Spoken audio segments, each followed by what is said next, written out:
If you want to kill a big dream, tell it to a small-minded person. I told everybody at 10 years old I was going to be on TV. I had a little problem when I said that. I had a severe stuttering problem. I could not talk outside of my house. I went to school, church, anywhere. I locked up. I couldn't go to the store. I just stuttered profusely, man. It was a horrible experience for me. So when I wrote on that paper, the assignment was write on a piece of paper what you want to be when you grow up. I'm 10. I wrote, I want to be on TV.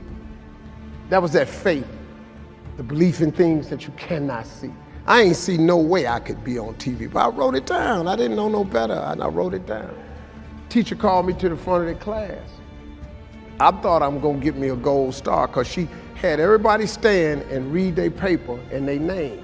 She called me to the front. I'm thinking, I'm going up here to get a gold star. I ain't never had one before. This must be, my answer must have been really good. I can't tell you how wrong I was. That lady didn't call me up there to give me no gold star. She called me up there to humiliate me. And when I got up there, that lady lit into me. She said, why would you write something like this on your paper? First of all, why you called me up here? You know I can't talk. You already know I can't talk. And she just said, why would you write something like this on your paper? And I'm standing there, I'm trying to get it out. She said, who in this school ever been on TV? Who in your family ever been on TV? Who in this neighborhood ever been on TV? She said, look at you standing there, you can't even talk. How they gonna put somebody like you on TV? So every Christmas, I send her a flat screen TV.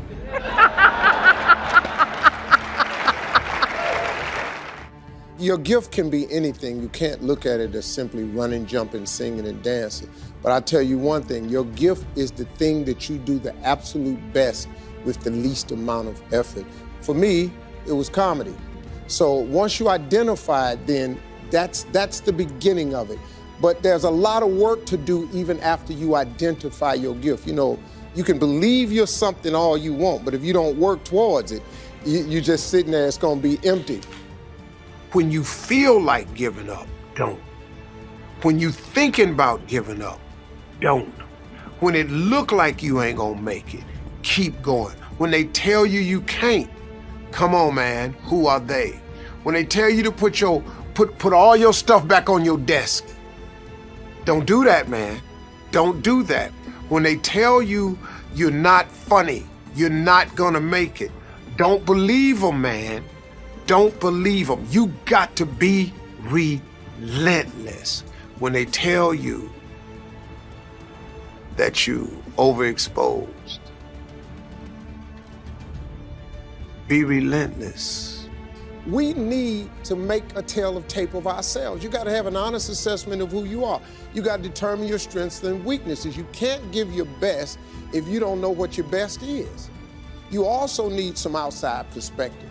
If you listen to people that's close to you, that have your best interests outside, you can use these outside observers to gain knowledge to assess yourself. And when you reach out to get these outside opinions, be open, keep your emotions in check. But you can't say that, but just keep your emotions in check. Now, from there, you're gonna have a good feel about what your strengths and weaknesses are, and you can work on them to build them. See, I'm a seed, I really am. But a seed has to be planted. A seed got to have dirt put on top of it. If you take a seed and throw it on the concrete and walk off, the sun just burned it up. Yeah. But guess what? Logically, in my mind, it doesn't make sense that to grow something, you should dig a hole, put it down in there, and cover it with dirt. Logically, that don't make no sense to me. See, dirt is necessary for growth and development. Dirt builds character. Dirt gives you the push-through factor. Dirt makes you come with it when you don't feel like coming with it no more. And you get dirt in a lot of different ways.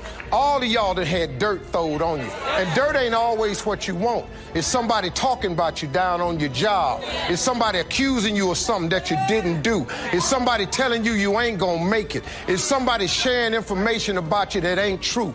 That everybody get dirt put on them. But see, when you're getting put under that stress, please know God is always working. Kirk Franklin's song, God is always working, so I smile. Because I know he back there. See, that dirt builds character in you. When they talking about you, it teaches you to withstand it.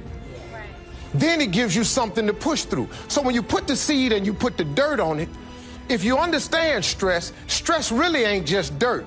Stress, see, they don't call it dirt when they plant it. They call it soil. Because, see, soil has nutrients in it. What the nutrients, when people talking about you, dogging you, lying on you, backbiting, stealing from you, talking about you, they're actually putting nutrients in you. They're building character. You got character now. Now the seed, if they put a camera under the ground, you'd have seen the seed sprout open and start coming through the dirt. Because the dirt is necessary so you can prove yourself.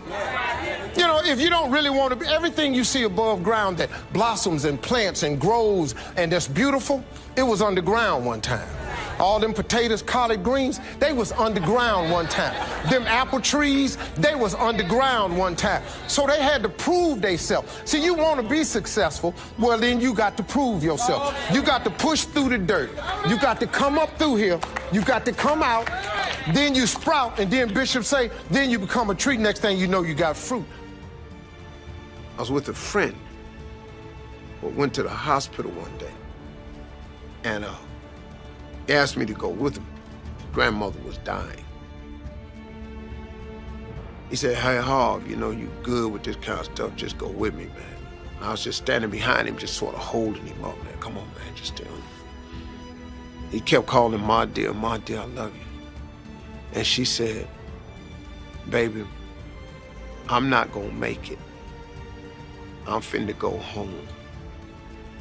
But I called you down here because I want to ask you something. She said, do you know your great-grandfather's name? He said, no, my dear, I don't. She said, you know why? She said, because he didn't leave you nothing. She said, when I die, I want you to go away from here, and I want you to live your life so that your children's grandchildren will know your name. And the only way for them to know who you are is you got to leave them something.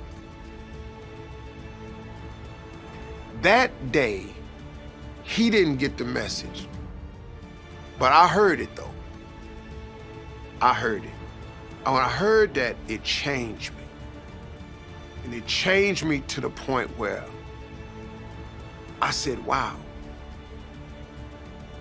I'm gonna start living my life so that my grandkids' kids know my name, then I've accomplished the deal.